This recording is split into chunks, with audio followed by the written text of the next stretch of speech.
I grew up in a small town in upstate New York, Elmira, New York. I'm from a family of 9 children. And it was like out of Leave It to Beaver, if you know what that is. So it was really a lot of fun growing up. I mean, very normal, nothing out of the ordinary. It was kind of boring for me, to be honest with you. And I kept thinking about what I could do in life to make my world more exciting. And I was obsessed with sports, but I was too small to play on the football team, too short to play on the basketball team, so I wasn't really on the school team. But then in the 60s, when the Beatles and the Rolling Stones and all of these music groups started appearing on the shores of North America, I started taking notice. And the summer of Woodstock, which was 1969, was when fashion and music was going through this entire change. There was a big revolution going on. And I became obsessed with it. At that time, I opened a small store and I started selling hippie clothes, bell-bottoms, fringe vests, things like that. And while I was doing that, I started sketching ideas, having these ideas made, selling these ideas to my customers, and thinking that eventually I could build my own brand. So I started looking at other brands, thinking that if they could do it, I could do it, even though my parents and friends said there's no way you could do that. You need money, you need training, you need connections, how could you possibly do it? And I said, I think I could do it. So here we are 35 years later. I have a global business and I love every day. I love every minute of it. It's been an incredible ride, and it was those early business years where you've talked in the past about that was your MBA. Yes. That was your lesson in the realities of business.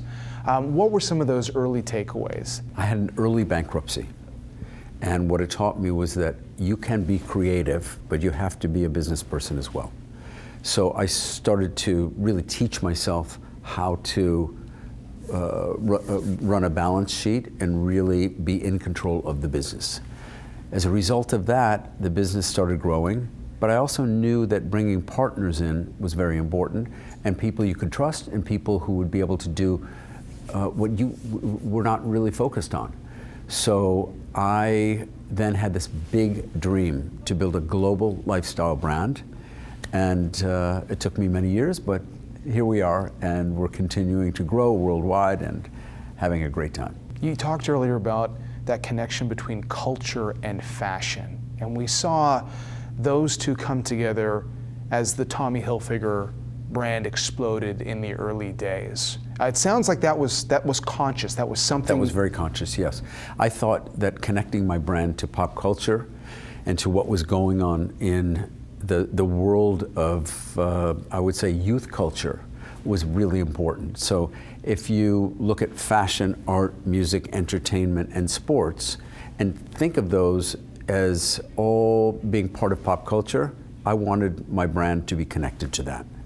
So I did it through advertising, through marketing, through the clothing design, through sometimes the colors, being influenced by artists like Andy Warhol. Most recently, we've had an explosion of social media through our connection with celebrity.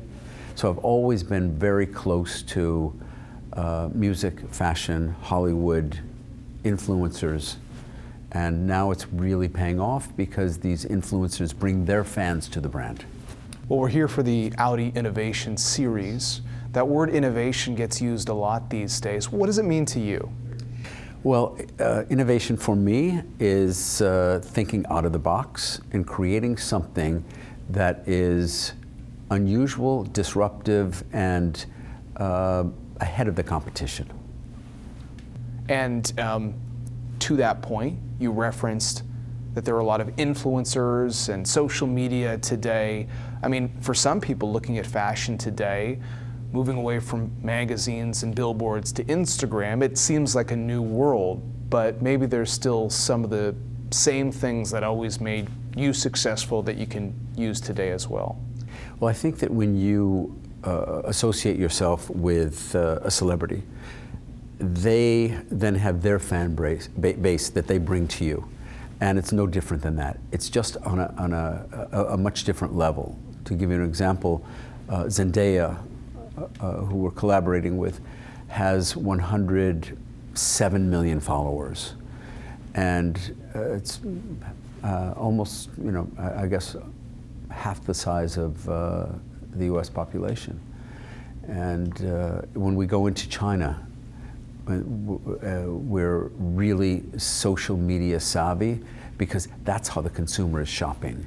The consumer isn't necessarily going into malls and stores the way they do in North America and Europe, even though they're existing and they're building more every day in China. But the Chinese consumer is shopping by mobile app every single day, 24/7. Your story, at the end of the day, it's the American dream, an incredible success story for anyone who wants to get into the fashion business. What would be your advice? My advice is for the person to pick a lane and excel in that one area before expanding. And I think a lot of people make a mistake of maybe putting the cart before the horse, as they say, and designing a collection that is much too vast. I think that if you become an expert at one area, the other categories are easy to build on.